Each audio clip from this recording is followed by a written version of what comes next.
by forever hypnotic hypnotherapy, a reality and a trance, freestyling infinite lyrics, to know and not to know, to be conscious of complete truthfulness while telling carefully constructed lies, to hold simultaneously two opinions which canceled out, knowing them to be contradictory and believing in both of them, to use logic against logic, to repudiate a morality while laying claim to it, to believe that democracy was impossible and that the party was the guardian of democracy, to forget whatever it was necessary to forget, and then to draw it back into memory again at the moment when it was needed, and then promptly to forget it again, and above all to apply the same process to the process itself. That was the ultimate subtlety, consciously to induce unconsciousness, and then once again to become unconscious of the act of hypnosis you had just performed. Even to understand the word doublethink involved the use of doublethink.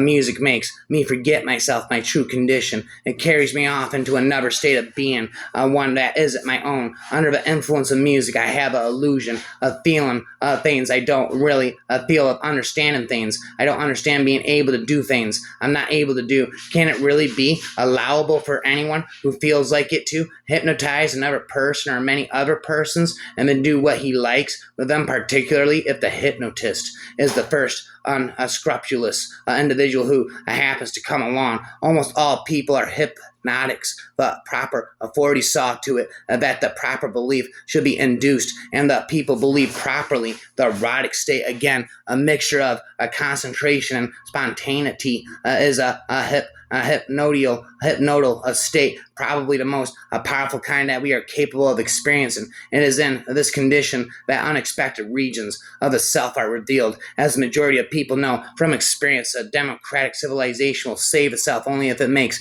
the language of the image into a stimulus for critical reflection, not an invitation for hypnosis. The important thing for you to remember is that it does not matter in the least how you got the idea or where it came from. You may never have a professional hypnotist. You may never have been formally hypnotized, but if you have accepted an idea from yourself, your teachers, your parents, friends, advertisements from any other source, and third, if you are firmly convinced that idea is true, it has the same power over you as the hypnotist's words have over the hypnotized subject. If you persuade yourself that you can do a certain thing, provided that this thing be possible, you will do it however difficult it may be. If on the contrary you imagine that you cannot do the simplest thing in the world, it is impossible for you to do it, and molehills become for you unscalable mountains. Not that she needs to mesmerize anyone in particular. She only needs to stop stuttering while her new family stares at her.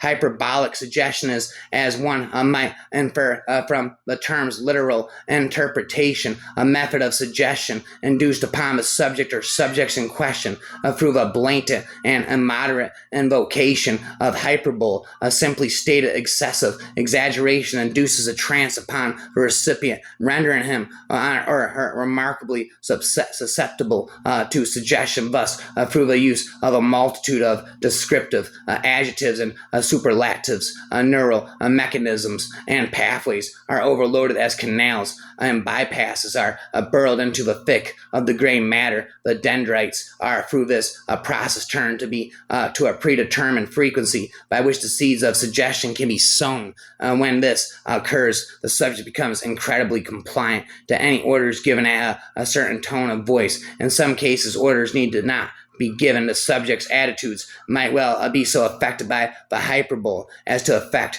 his natural tendencies. Emmanuel silently wondered if there existed a perfect combination of words or phrases that could somehow, as in the case of hyperbolic suggestion, subvert even the most stubborn of wills. Then again, maybe it wasn't so much the words as it was how they were spoken. If he achieved exactly the most desirable intonation, rhythm, time and pitch, and pronunciation and his speaking, would his verbal appeals somehow make greater inroads in garnering their consent. There had to be some optimal combination of aspirated consonants, fawns, facial expressions, and inflection he could somehow affect in order to persuade them effectively, but it seemed that to search for this elusive mixture of ingredients would only prove a wondrous task conceivably of little benefit. In view of this sobering reality, he decided instead to try out a completely different approach from those previous.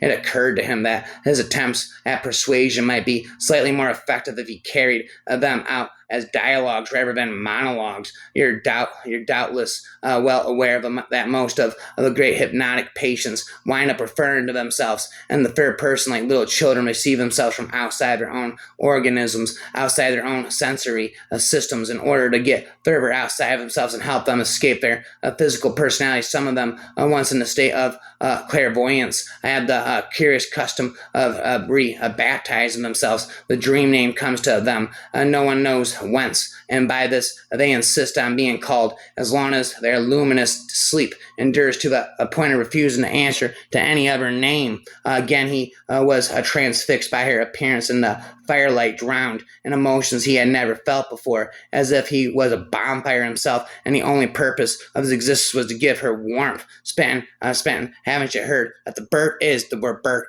Bird is the word. I'm in a hypnotic trance, spent in reality again. A life will bring you pain. All by itself, your responsibility is to create joy. A change will lead to insight more often, and insight will lead to change. It is reality, really amazing. It's really amazing what people can do. Only they don't know what they can do. You use hypnosis not as a cure, but as a means of establishing a favorable climate in which to learn. I am very confident. I look confident. I act confident. I speak in a confident way. You can teach a child the importance of pain by your behavior. You can also teach as a child the importance of no pain by your behavior. When I wanted to know something, I wanted it undistorted by somebody else's imperfect knowledge. A change will lead to insight far more often than insight will lead to change. Life's difficulties are merely necessary roughage. Span, a fungus, baba span, syphilis, spitus, photosynthesis, telekinesis, levitating syllables into the abyss of my infinite syllable pit, my infinite syllable mix.